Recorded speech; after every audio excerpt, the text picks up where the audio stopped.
Tonight I'm going to read the third book in the Scooby Doo series by James Gelsey, which is called Scooby Doo and the Snow Monster.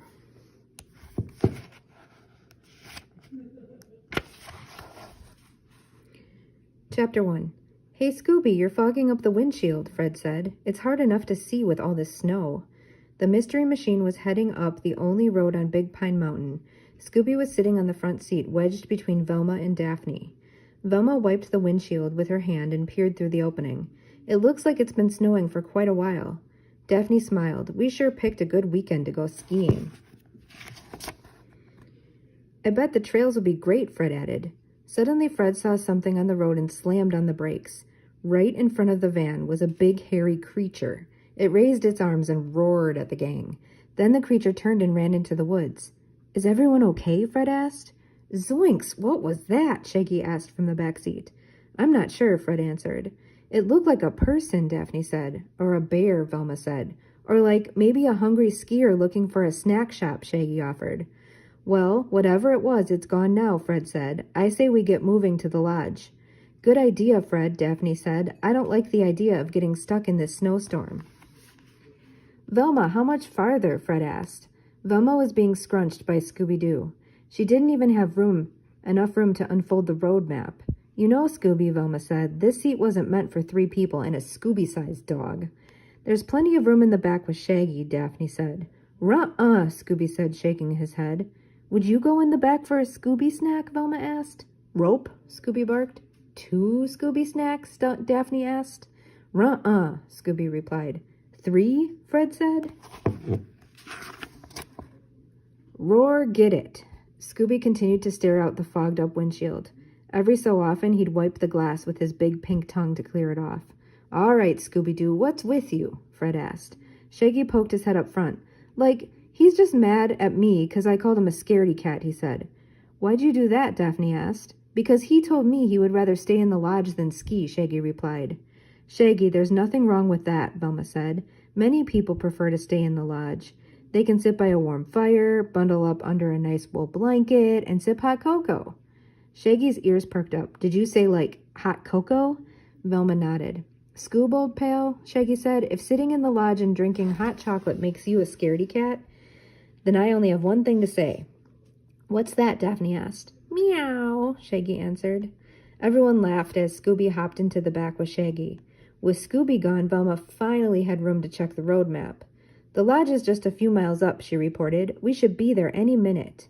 Well, gang, Fred said, our ski weekend is about to begin. With lots of hot cocoa, Shaggy said, and lots of peace and quiet, Daphne added.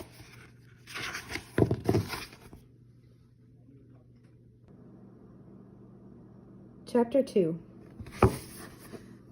It was still snowing as the Mystery Machine pulled up in front of Big Pine Lodge. The gang piled out and headed in through the front door.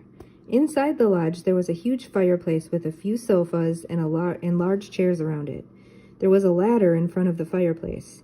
A giant moose head sat at the top. Scooby looked up at the moose head. Rikes, he barked, jumping behind Shaggy. Easy, pal, Shaggy said. That's just an old stuffed moose head. There's nothing to be afraid of. It's not alive. Suddenly, the moose spoke. Welcome to Big Pine Lodge, it said. Zoinks, Shaggy exclaimed, jumping behind Fred. It's alive! An old man appeared from behind the moose head on the ladder. He picked up the moose head and hung it over the fireplace. Then he climbed down the ladder. Just having a little fun, he said. Welcome to Big Pine Lodge. I'm Terrence Squall. Daphne held out her hand. Hello, Mr. Squall, she said. I'm Daphne Blake. We spoke last week. Of course, Daphne, Terrence said. My, you're almost as pretty as my granddaughter. But don't tell her I said that. Said what? Came a voice from behind Terrence. Oh, nothing, Terrence said, blushing. I'm Cindy Squall, the young woman said. I'm Terrence's granddaughter. Welcome. Terrence walked over to the fireplace. Where's that boyfriend of yours with that wood? Terrence asked. He's been gone nearly an hour now. He'll be back, Cindy said. Terrence leaned toward the fire and poked at some of the logs. For someone who hates the cold, it sure takes him a long time to go between the house and the wood shack, Terrence muttered. There was a loud rapping on the back door. Cindy walked over and opened it. In walked a big man carrying an armload of firewood. He stamped his feet twice to get the snow off his boots. About time, Terrence said under his breath. Over here, Cam, he called. This fire is about to die. These poor guests will freeze to death if we don't get some fresh logs on the fire. The man with the armful of wood slowly walked to the fireplace and dropped the wood on the floor with a loud crash. Avalanche! Shaggy screamed, jumping into Scooby's arms. No, just firewood, Cam said. He took off his parka but kept his red scarf wrapped around his neck. I'm Cam Filbert, Cindy's boyfriend. If you need anything, just ask Cindy or Terrence. He turned and headed over to the front desk. How about a snowplow, said a voice coming down the stairs. The name's Ruckus, L. Richard Ruckus, he said. He was wearing a gold National Ski Team jacket. The radio in my room says the road up the mountain is closed. Seems that the snowstorm set off a small avalanche. Like, wow, Shaggy said. That means there's no coming or going, Terrence said. Probably won't be cleared for at least a day. Cam frowned. If we lived down south, he said, we could be outside right now playing tennis in shorts and t-shirts. Cindy reached up and gave Cam's scarf a playful tug. Oh, Cam, she said, you know I can't leave Big Pine Mountain as long as my grandfather runs the lodge. But I've got a lead on a great place down south, Cam replied. Terrence handed the gang the keys to their rooms. Even if there wasn't a snowstorm, he complained, nobody would come here anyway. As long as that snow monster keeps hanging around, I'll be ruined for sure. Snow monster? Shaggy and Scooby said together. Fred, Daphne, and Velma all looked at one another. What snow monster? Fred asked. Cindy walked behind the counter and put her hand on her grandfather's shoulder. There's no snow monster, she said. It's probably just that old man who lives in the woods. You mean Shaky McGraw? Terrence asked. I don't know about that. He shook his head and walked over to the large couch. I do know that if this snow monster stays around, I won't be able to keep the lodge open. Mr. Ruckus sat down next to Terrence on the couch. As I told you before, Mr. Squalls, Mr. Ruckus said, I'm looking for a very private place to practice my skiing. It will take more than some snow monster to scare me away from these ski trails. All of a sudden, a grumbling sound filled the room. Everyone looked scared. It's the snow monster, Mr. Ruckus yelled. It's here. Shaggy and Scooby started laughing. What's so funny, you two? Velma asked. Like, that wasn't any snow monster, Shaggy said. That was Scooby's stomach. Rock cocoa time, Scooby barked.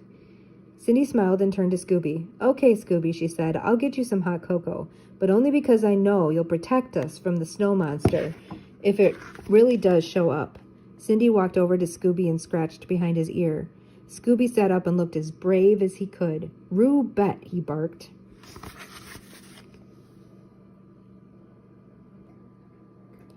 Chapter 3. The guests of Big Pine Lodge sat inside and waited for the blizzard to stop. The snow was piling up and the sky was very gray. Daphne stood by the window and finally said, Hey, everybody, it stopped snowing. Mr. Ruckus looked up from waxing his skis. Finally, he said. Now we can see how good these ski trails really are. Only if it's safe, Velma added. Everyone looked over at Cindy, who was standing behind the front desk. The trail should be great, she said. It's time to hit the slopes. Like, don't you mean it's time to hit the kitchen? Shaggy asked. All this waiting has made me hungry. Cindy smiled at Shaggy. Why don't you make at least one run down the mountain? She asked. You're not a scaredy cat, are you?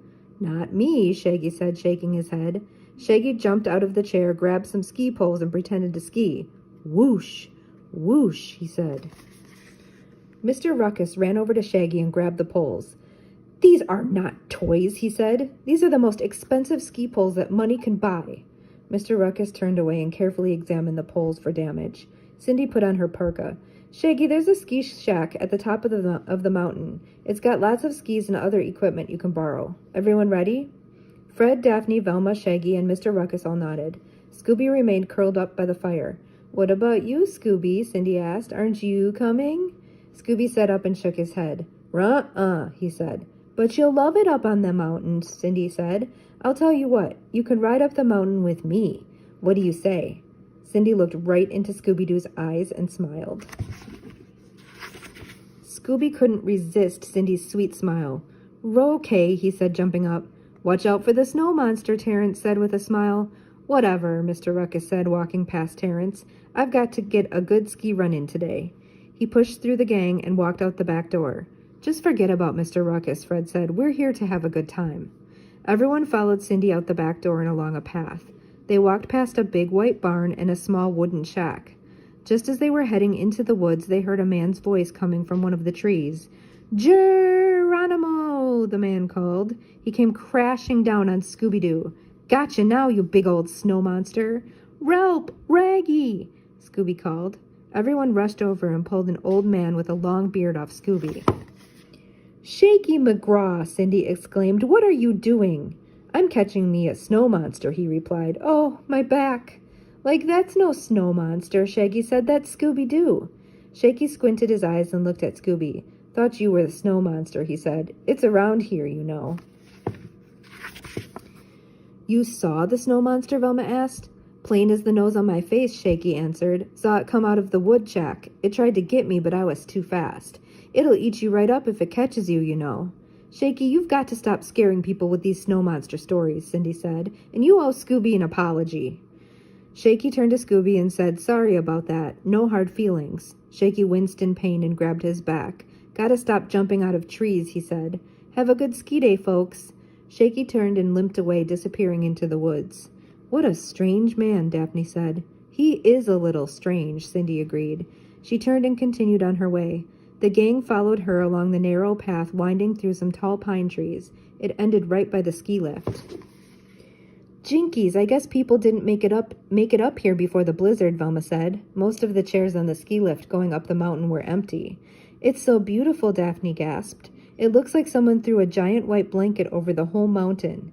"Or spilled some marshmallow fluff," Shaggy joked. He and Scooby laughed. "Just imagine, Scoob." They stopped laughing as they slipped into a daydream of sliding down the mountain, licking up the marshmallow fluff as they went. "Come on, you two," Fred called, snapping Shaggy and Scooby out of their daydream. "Hop in a chair." Fred and Daphne were already seated and headed up the mountain. "Come on, Shaggy," Velma said. "You ride with me." The two of them were scooped up into a chair and went on their way.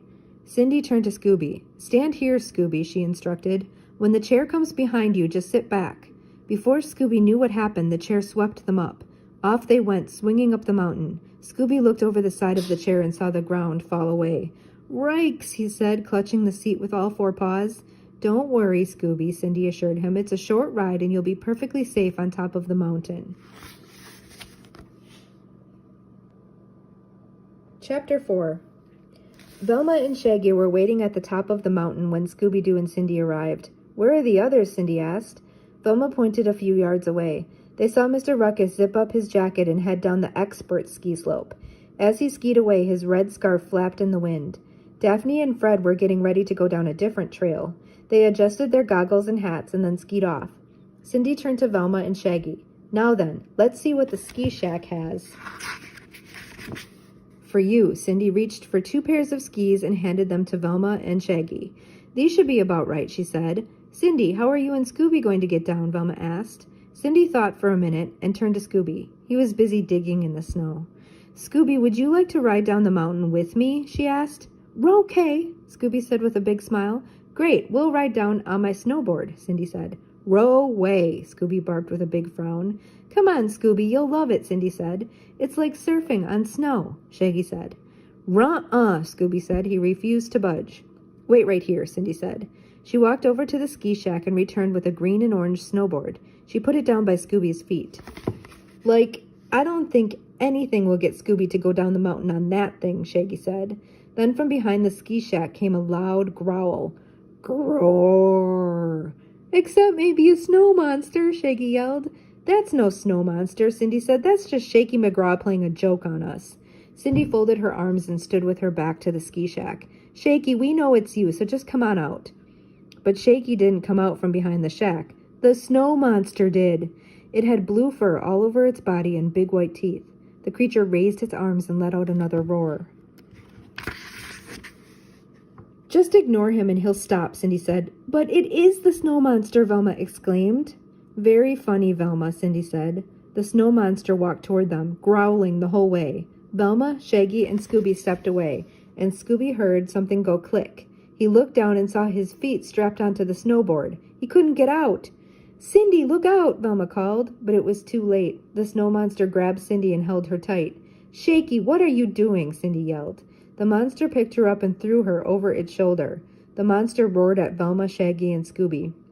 "We have to get help," Velma said. She turned and started skiing down the mountain. "So, let's get out of here," Shaggy said. "Raggy!" Scooby called. "I hate to do this, buddy," Shaggy said, "but you'll thank me later when you haven't been eaten by the snow monster." Shaggy gave Scooby a slight push and then started down the slope himself. Scooby was snowboarding down the mountain and he was out of control. Chapter 5. Back down the mountain, Fred and Daphne were sitting in a big sleigh behind the lodge. Terrence placed a pile of green wool blankets and some thermoses inside the sleigh. "You're going to love this sleigh ride," Terrence said. "You keep an eye out for Cindy and your friends. I'm going to the barn to get the horses." Terrence turned and headed over to the barn. "Look out below!" Velma's voice suddenly filled the air. She came whizzing down a narrow path and skied into a big snowdrift by the sleigh. "Scooby-Dooby-Doo!" Scooby yelled as he snowboarded right into the snowdrift behind Velma. "Zoinks!" Shaggy shouted as he skied into the snowdrift right behind Scooby. Fred and Daphne jumped out of the sleigh and ran over to the snowdrift.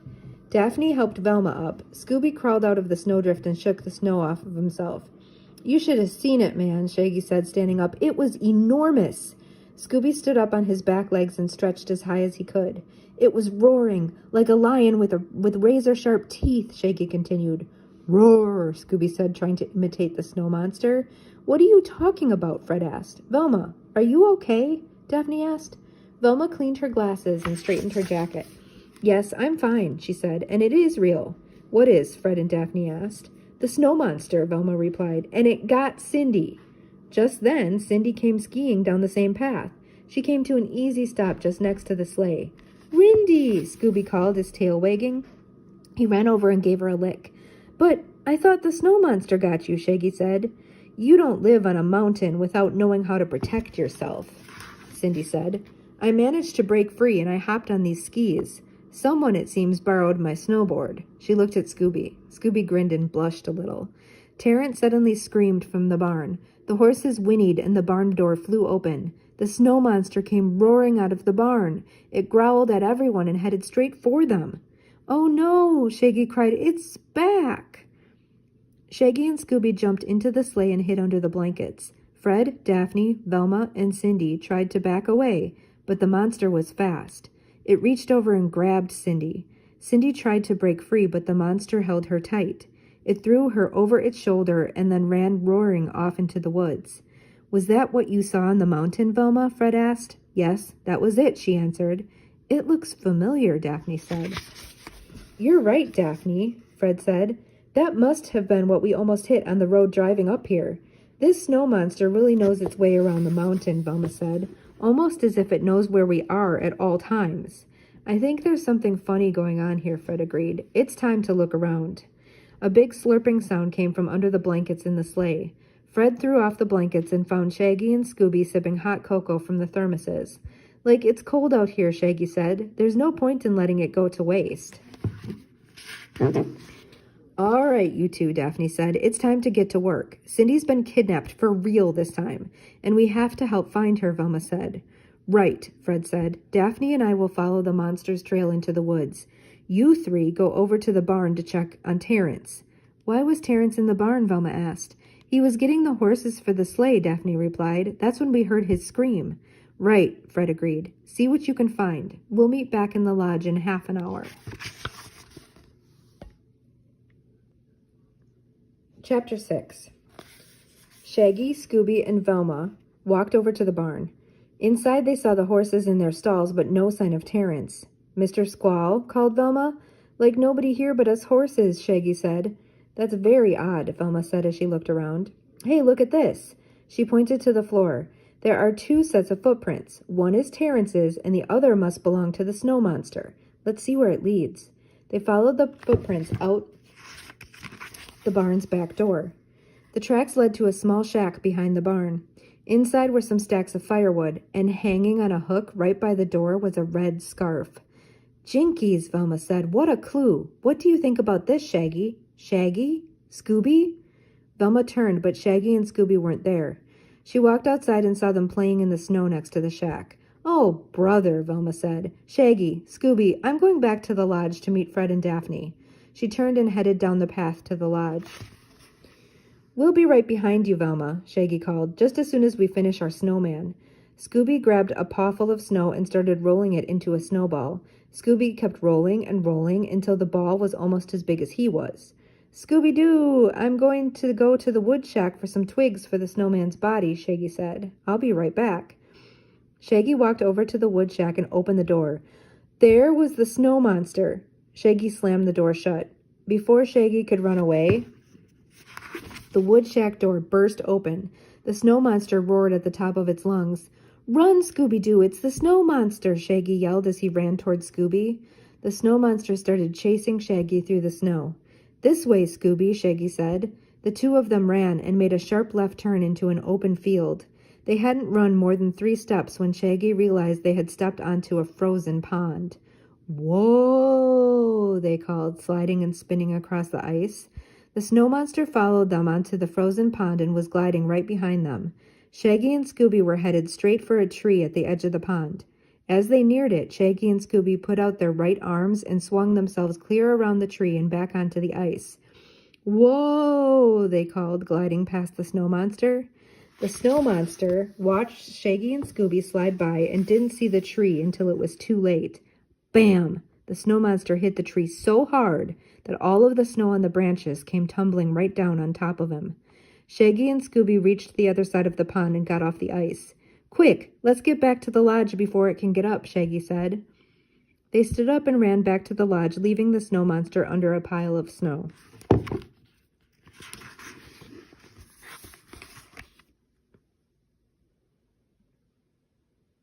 Chapter 7. Shaggy and Scooby ran down the path, around the lodge, and in through the front door. Once inside, they closed the door behind them. Quick, Scooby, give me a paw, Shaggy said. They reached over and dragged a big coat rack in front of the door. Hey, what are you two doing? Daphne asked. She was standing by the front desk with Velma and Fred. Like, just blocking the door so no snow monsters can get in, Shaggy replied. I don't think you have to worry about any snow monster, Fred said. Why not? Shaggy asked. Because of some clues that we found, Velma said. Daphne and I found this caught on a branch in the woods, Fred said. He held out a piece of red cloth. One side of it had a row of fringe. Looks like a piece of a red blanket, Shaggy said. Or a piece of a red scarf, Velma said. Like the one in the shack, Shaggy exclaimed. Or the one Mr. Ruckus was wearing, Fred added. Or the one that Cam wears all the time, Daphne said. Velma turned and walked over to the back door. Come check this out, she called. The gang walked over and saw a small pile of snow and ice inside the back door. A couple of huge wet footprints headed toward the desk. This pile of melted snow tells me that someone recently came in the back door with snow on his feet, Velma said. But where do the footprints lead? Daphne asked. They could lead anywhere, Velma said. Rap, rap, rap. Everyone jumped at the rapping that came from the back door. Fred opened the door and Mr. Ruckus limped into the room. His ski jacket was torn in 2 places and he had a scratch on his hand. He used a piece of a branch as a cane. As he closed the door, Cam squeezed in behind him. He was carrying an armload of firewood. He stamped his feet twice before continuing over to the fireplace. I tried the front door, but it was locked, Mr. Ruckus said. What happened to you, Mr. Ruckus? Daphne asked. Nothing, really, Mr. Ruckus replied. He started for the stairs. The guy took a tumble on the expert slope, Cam said, putting the firewood down. Mr. Ruckus glared at Cam. I did not take a tumble. I was all alone on the slope when someone, or something, ran right across the trail in front of me. Some reckless hot dogger dressed all in blue. He startled me. I lost my balance and hit a rock. I think I twisted my ankle, but I did not take a tumble. Whatever you say, guy, Cam said. He took off his jacket and went into the office behind the front desk. If you don't mind, Mr. Ruckus said, slowly limping upstairs, I'm going up to my room to rest. Once Mr. Ruckus disappeared upstairs, Fred turned to the gang. Did anybody else notice that? He asked. Yeah, Shaggy said. He had a twig stuck in his hair. Not that, Fred said. Neither Mr. Ruckus nor Cam were wearing their red scarves, Daphne said. I have a hunch that this snow monster is a little hot under the collar, Velma said. And there's only one way to find out, Fred said. Gang, it's time to set a trap. Chapter 8. Here's the plan, Fred began. We'll set the trap out back by the barn. We've had 2 sightings of the monster there already. Fred's right, Velma agreed. There must be something there that the monster wants to keep people away from. Shaggy and Scooby, Fred continued, you 2 have the easy part. Like I've heard that before, Scooby, Shaggy said. All you have to do is play in the snow, Fred began to explain. That's it? Scooby asked with surprise. Okay. Until the snow monster shows up, Fred finished. Roar, get it. Scooby sat down and crossed his paws. Count me out too, Shaggy said. I'm not going to sit around in the snow just for some snow monster to come and eat me up. Come on, you 2, Daphne said. We need your help to catch the monster. Row away, Scooby said. And rescue Cindy, Fred added. Scooby's ears twitched at the sound of Cindy's name. Scooby remembered how nice she was to him before. Will you do it for a Scooby snack? Velma asked. Rubette, Scooby said. Velma tossed Scooby a snack and he gobbled it down. Yum, he said, patting his belly. So, what's going to happen while Scooby and I are playing? Shaggy asked. Velma, Daphne, and I will be hiding in the sleigh, Fred answered. When the monster appears, we'll throw a sleigh blanket on him. The gang went outside. Fred, Daphne, and Velma climbed into the sleigh and hid. Shaggy and Scooby started building another snowman. Shaggy rolled a big ball of snow for the body. Scooby rolled a ball of snow for the head and started shaping it. Hey, Shaggy said, that doesn't look like a snowman. What is it? Row dog, Scooby barked happily. Then everyone heard the sound of someone running through the woods behind them. It's the snow monster, Shaggy called. Get ready, Freddy. Before they knew what was happening, someone ran out of the woods right at Shaggy and Scooby. Now, Fred yelled from the sleigh. Fred, Daphne, and Velma stood up holding a blanket. Fred took it in his hands and jumped from the sleigh, tackling the running creature under the sleigh blanket. Help! Yelled a voice from under the blanket. Terrence suddenly burst out from the woods. Where'd you go, Shaky McGraw? He called, and where's my granddaughter? Just as Daphne and Velma were getting out of the sleigh, they heard a voice from above. It was Mr. Ruckus leaning out of his window. Do you people mind? He called down. How do you expect me to get any rest with all this shouting outside and some woman yelling inside here? A woman yelling inside? Terrence asked. It must be Cindy. He got up and headed for the lodge. Velma and Daphne followed. Help! Help! The voice cried from under the blanket. Fred unwrapped the blanket. It's Shaky McGraw, Shaggy exclaimed. If he's not the snow monster, Fred said, then it must still be out there. But where? Relp! Yelled Scooby. The snow monster appeared from the bushes, and it was holding Scooby's tail. Scooby, trying to run away, kicked snow up into the monster's face. The monster let go, and Scooby took off up the path. The snow monster cleaned off its face and ran after Scooby Doo.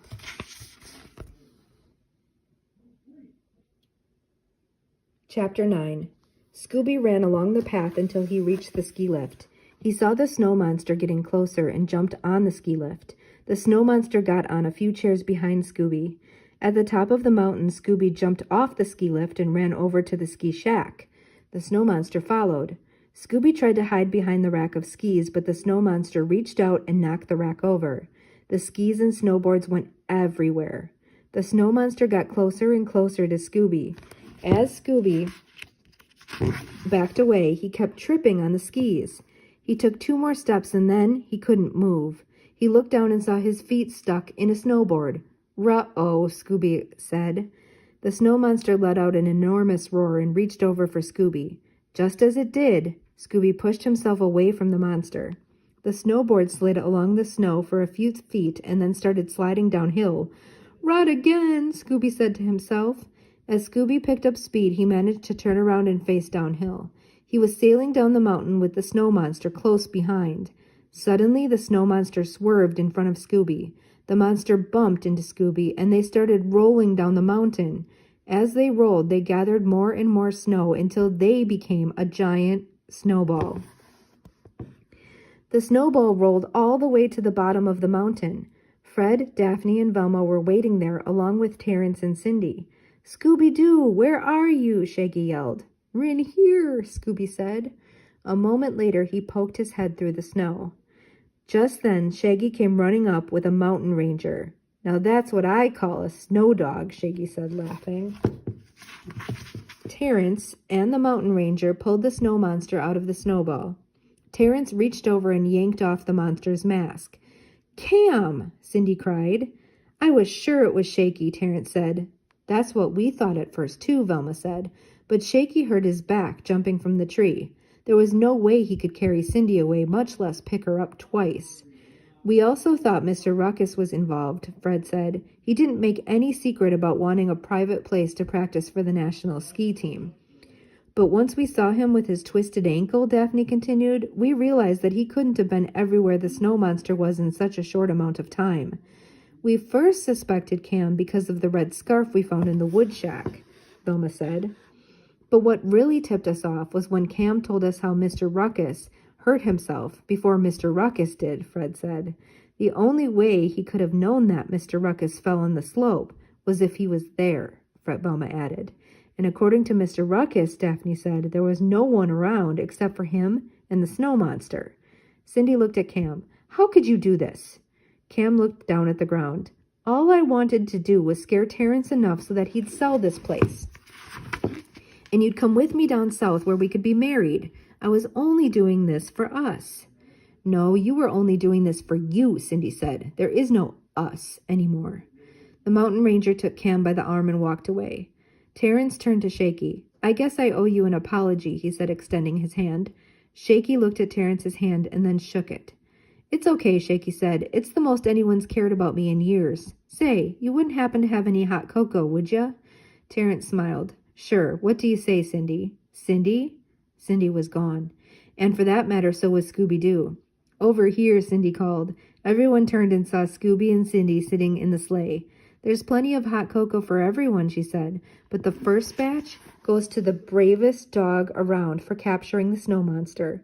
Cindy gave Scooby a kiss on the cheek. "Scooby-Dooby-Doo!" Scooby cheered. And that's the end of number 3. So this is the third book in the Scooby Doo series by James Gelsey, Scooby Doo and the Snow Monster. Thanks for reading with me. Good night.